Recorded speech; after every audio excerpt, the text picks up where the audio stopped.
Oh guys, salamat dun sa nagturo sa atin ng kung paano tatanggalin ang screen ng speaker kasi hindi ko alam. Pero ito ay i-share ko na rin sa mga kasama na hindi marunong magtanggal nito.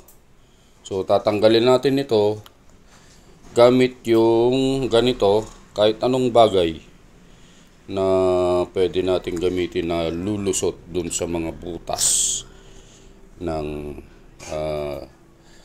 speaker cover natin, yung steel speaker cover.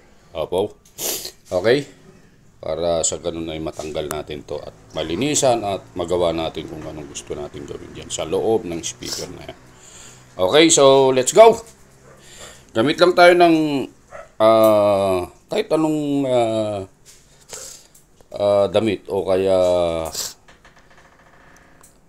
cloth para hindi magasgas itong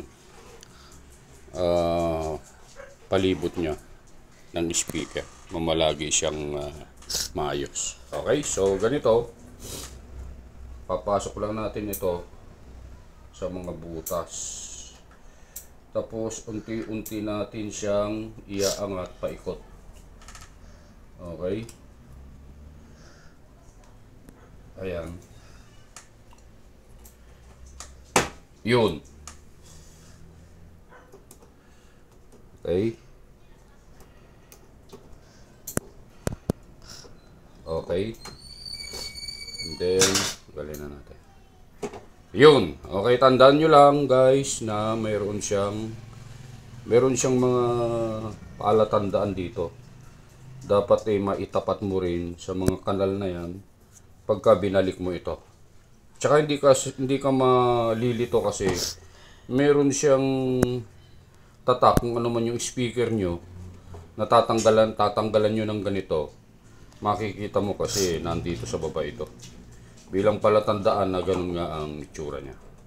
Okay, so yun lang at sana nakatulong ang maliit at konting video na to para dun sa mga gusto magtanggal ng speaker cover ng kanilang speaker. So, yun lang at sana po ay mag-subscribe naman.